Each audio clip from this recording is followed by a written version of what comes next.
Leo weren't read in a council? Number one, it's one term. Number two, that's the question. Okay. Why didn't, at the Council of Chalcedon, what we did was, everyone was there, like even Dioscorus was there, right? Everyone that was at Ephesus 2 was at Chalcedon. What we did was, we read over all of Ephesus 2, and people would chime in and say stuff about, oh, this is what I meant when I was there, this is what happened. Wait, are you SIIG? Like when you watch a video back. Yeah, it doesn't matter. Focus. Oh. So, stop idol worshipping, bro. Focus. Yeah, so, idol worshipping? What? Focus, bro. What are you yapping about, bro? Just look in, bro. Okay, so Coptic. So, at Ephesus 2, what we did was, it's like when we watch a video now, let's say we had a fight, yeah? And we watched the video back, and we talked about the fight. So Ephesus 2 is the fight, Chalcedon is us watching the video back in session one, and talking about the fight, okay? So you would pause the session and say, hey, this is what I meant when I said this. And they go back and forth. There's a time in Chalcedon where they read a part of Ephesus 2 that says, somebody calls for the tome of Leo to be read. One of the bishops at Chalcedon pauses everything. He's like, yo, guys, stop. The letter was never read. And he says to everyone at Chalcedon, hey, that's a lie. The letter to the tome of Leo, the letter that Leo sent to Flavian was never read at Ephesus 2. And so everyone stops and says, okay, but that's the most important thing we needed to read. Why wasn't it read? So, right, if we have this document that's really important and it wasn't read at a council, who are you going to ask? Well, the president of the council, right? You're going to ask the president, yo, president, why wasn't this read? Why wasn't this on the agenda? So who's the president? Dioscorus. So they ask Dioscorus, hey, Dioscorus, why didn't you read the letter? Dioscorus says, I wanted people to read it. We're like, okay, but why didn't you just read it? He said, ask them. He said, no, you're the president. Why didn't you read it? And then he went to go and blame random bishops that nobody cares about. All right. What is this supposed to prove? Because Dioscorus knew the letter existed. Because Flavian knew the letter existed. Basically, before a council, even now, right? When you go into a business meeting, the CEO sets the agenda for what you talk about. He gets everything beforehand. He sets the agenda for what you do talk about and discuss, and then he gives it to everybody. So before Ephesus 2 started, they sent the tome to Dioscorus personally, and they sent the tome to everybody, because all the bishops confessed to having the tome with them, but somehow at Ephesus 2, they lost all its records.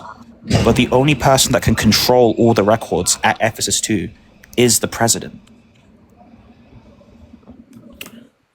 Oh, okay. Which is Dioscorus, which would mean he most likely hid the letter. He didn't want people to read it. Because if they read it at Ephesus 2, they'd believe him. Leo, they believe Leo.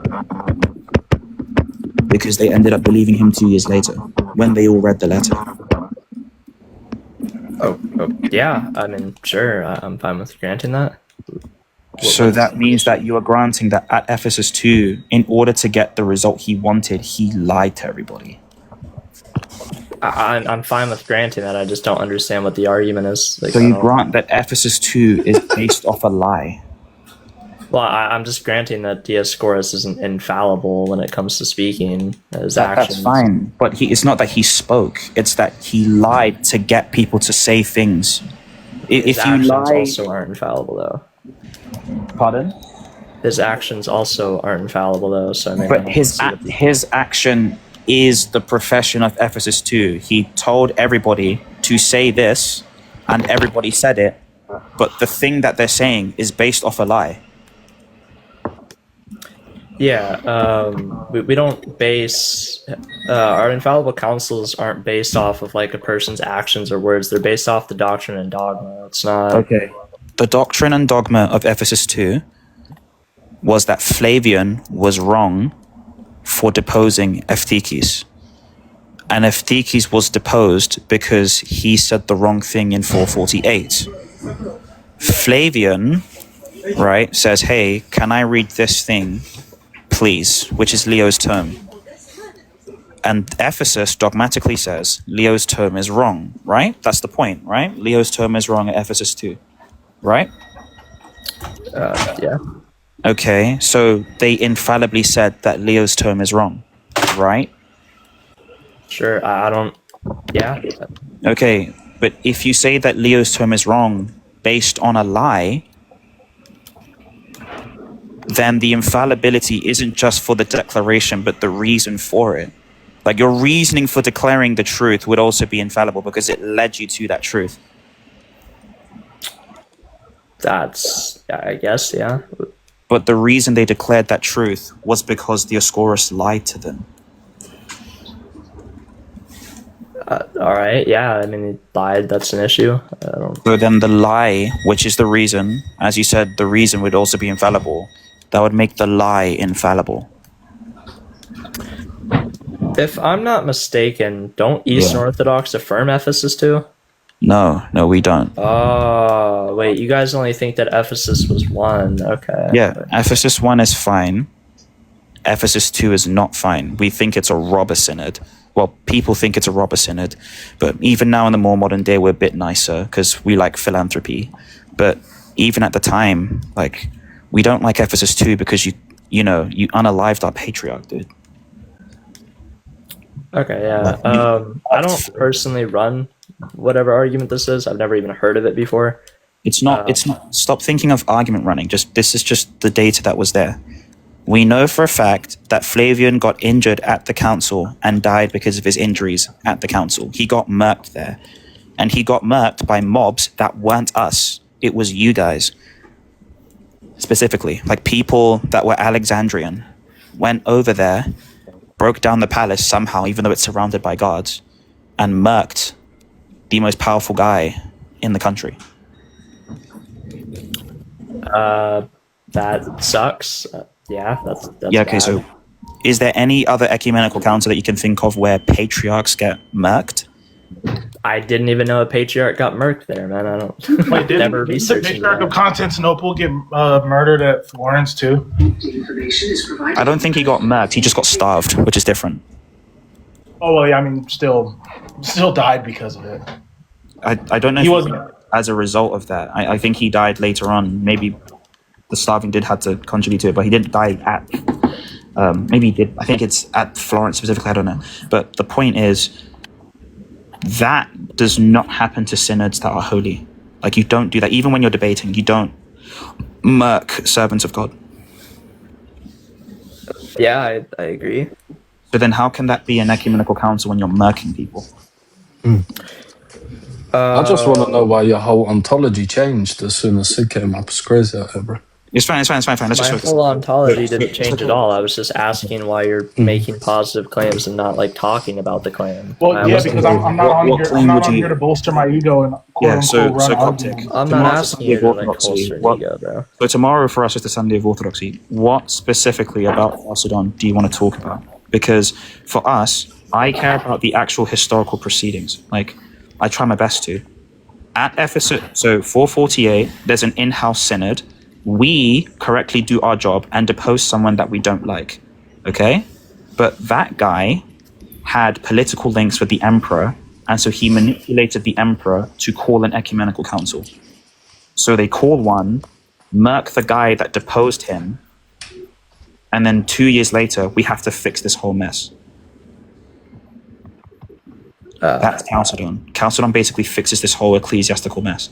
We affirm the term of Leo, the West goes home, the East chills for 100 years. Okay, Or yeah. maybe like 40 years until the Henoticon era. But the point is, we chill. That's great, yeah. Okay, but if you're Oriental Orthodox, you cannot affirm Chalcedon did the right thing. You have to say Chalcedon did the wrong thing. But I don't agree with the Chalcedonian Creed with okay, do you agree that Ephesus... Okay, so do you think Ephesus 2 is an ecumenical council? yeah, we affirm that Ephesus 1 and 2 are just one council though, but yeah. You don't... Huh? have three councils of Ephesus. You have Ephesus 1, you have Ephesus 2, Ephesus 3. There's a third one in the 500. Still, we affirm of 3 ecumenical councils that we don't consider them separate. No, you affirm 3 main ones, the same way the Orthodox Church affirms 7 main ones. You just don't affirm 5, 6, and 7, but you have other ecumenical councils. You have the Third Council of Ephesus, the Second Council of Ephesus. You don't think Ephesus 2 is a continuation of Ephesus 1. Otherwise, you could just say that Constantinople 1 is also a continuation of Nicaea 1, but that doesn't mean anything.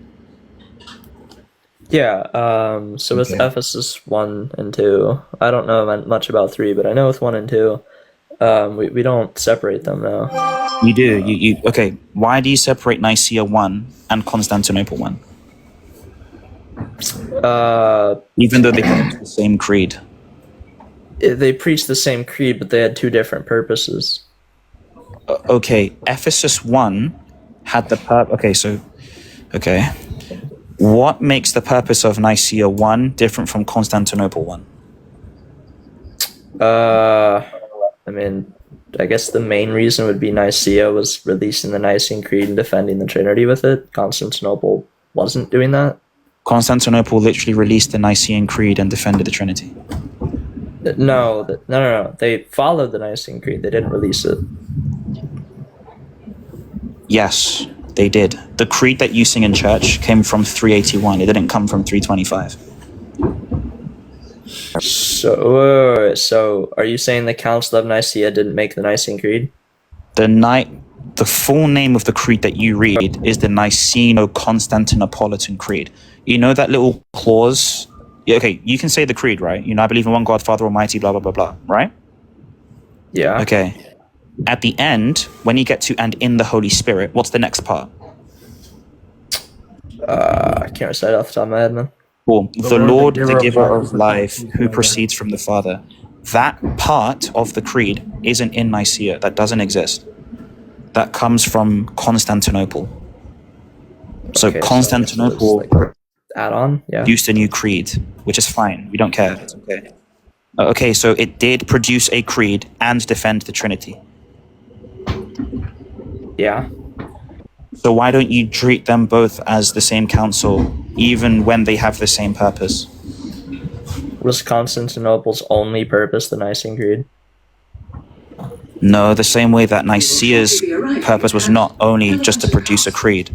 Yeah, so they obviously have different purposes, therefore they can't be the exact same.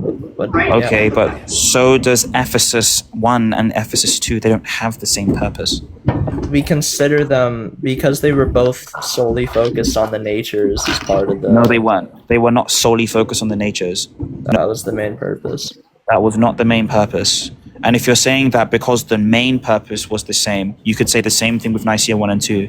The main purpose was defending the Trinity. I mean, I could just grant you that they're different. I don't really see an issue in arguing over it. I'll just grant that they're different. Okay, fine. So thank you for granting, or rather this is just a concession, because there's no real defense you've had to this, that they're the same, that they're different councils. Second, when it comes to Ephesus 2, with Ephesus 2 not only murked a patriarch, but they lied at the council. How can ecumenical councils in their profession and the reason for their profession lie? I mean, I'm not researched into that, man. I don't know. Okay, can a council that lies produce true Christology? I guess not. Okay, so if the Council of Ephesus 2 lies, then any Christology it produces can't really be true, because it's based on a lie.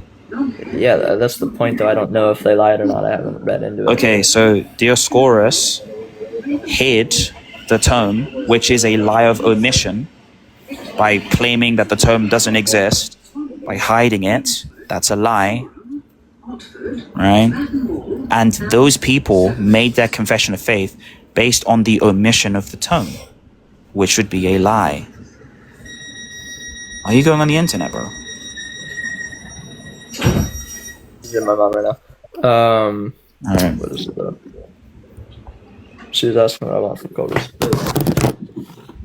I'm not read into it, so I'm not gonna like affirm that it's lie or lie not. Like I don't know. There's I've no never- reason you have for it to not be a lie, and you have no reason to believe that I've lied to you thus far. I haven't lied. Well, if At I got all. a Coptic who's just as educated as you in here, he would say the opposite. So it's just like I'm Yeah, not the Coptic educated. would on say that. the opposite, but there's no evidence to. Just because a Coptic can tell you something different doesn't mean that that means that they're telling you the truth. Number one. Number That's two, what it you're also doing assumes now. that I'm not a bad person. No. I'm saying that I haven't lied to you about any of the facts that I've presented to you, which at least gives you reason to believe that I'm not going to lie about this one. Second, when it comes to the Coptic guy, okay, they wouldn't even disagree with the fact that Dioscorus had the tome and just didn't read it.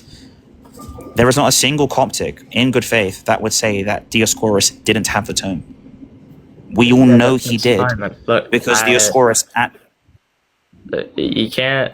Here's the issue with this, right? You can't just purely press someone on something they're admitting they don't know anything about because but constantly you doing base that your doesn't mean they're doing anything. Christology off of a person that lied. Like that's the point. Yeah, so once again, I don't know if they lied or not. So you just saying why they can't lied, you- they lied, they lied. Do you isn't have any proving do you have any anything, reason to know? not grant that?